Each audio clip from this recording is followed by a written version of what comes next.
kami akan menyampaikan laporan studi kelayakan usaha pembesaran ikan lele yang ada di Raja Basah. Anggota kelompok pertama Ferry Savitri, kedua Ratna, ketiga Dewi Meliana Sari. Aspek-aspek usaha yang pertama yaitu aspek manajemen, aspek pemasaran, aspek produksi, dan aspek finansial. Aspek manajemen, kepemilikan usaha pembesaran ikan lele Sangkuriang merupakan usaha perseorangan.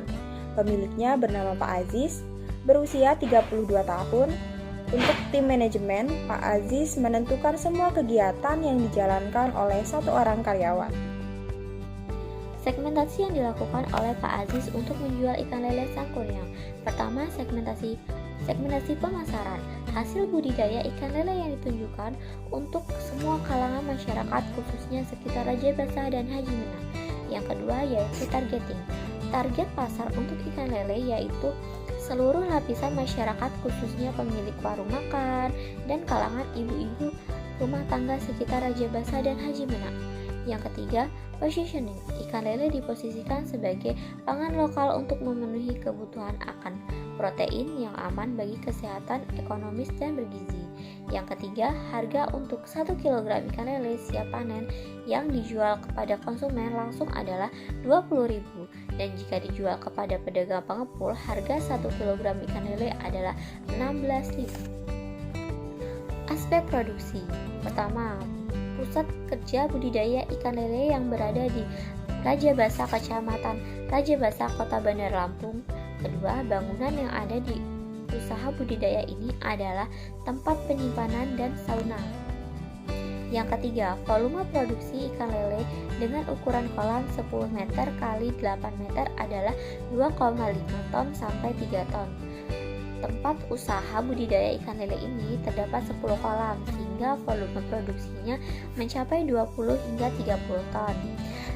Lalu yang selanjutnya, usaha budidaya ikan lele ini memiliki mesin pemompa air dan saringan ikan, net, pelindung dan untuk melumasi kolam.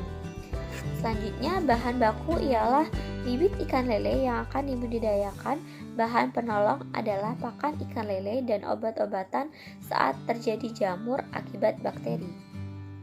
Tenaga kerja. Karyawan pada budidaya ikan lele adalah 1 orang yang bertugas mengontrol dan memberi makan ikan lele.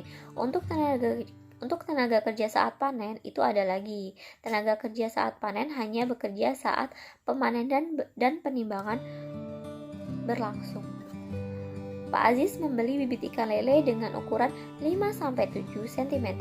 Ikan lele ini diberi makan 3 kali sehari dengan jam yang sama setiap harinya. Selanjutnya adalah aspek finansial. Pada aspek finansial ini terdapat kebutuhan dana dan sumber dana. Kebutuhan dana untuk usaha pembesaran ikan lele Bapak Rahmadi Aziz adalah sebesar Rp283.116.700 yang terdiri dari biaya tetap dan biaya variabel. Rinciannya dapat dilihat pada tabel. Kemudian untuk sumber dananya, modal berasal dari Bapak Rahmadi Aziz pribadi dan tidak menggunakan peminjaman modal pada lembaga keuangan lainnya. Analisis kelayakan investasi usaha pembesaran ikan lele milik Bapak Rahmadi Aziz dapat dilihat pada tabel. Hasil perhitungan kelayakan investasi yang meliputi PBV, NPV, IRR, Benefit Cost Ratio, dan BIP menunjukkan bahwa usaha pembesaran ikan lele milik Bapak Rahmadi Aziz layak untuk dijalankan karena masing-masing nilai hasil perhitungan memenuhi kriteria investasi. PBP yang dihasilkan yaitu 1 bulan 12 hari. Lebih pendek dari umur investasi yaitu 10 tahun. Nilai NPV sebesar 1.819.520.856,81 yang berarti NPV lebih dari 0. IRR yang diperoleh yaitu 64,96%, lebih besar dari tingkat suku bunga, serta hasil perhitungan benefit cost ratio didapat net BC sebesar 3,125 dan gross BC sebesar 1,377. Usaha pembesaran ikan lele milik Bapak Rahmadi Aziz layak dikembangkan karena memiliki BEP 6 tahun lebih 3 bulan 5 hari karena BEP kurang dari umur ekonomi 10 tahun. Analisis sensitivitas usaha pembesaran ikan lele milik Bapak Rahmadi Aziz. Analisis sensitivitas untuk usaha pembesaran ikan lele terjadi kenaikan terhadap kenaikan penerimaan atau total revenue sebesar 5% yang disebabkan karena meningkatnya jumlah permintaan ikan lele. Berikut ini adalah tabel analisis sensitivitas.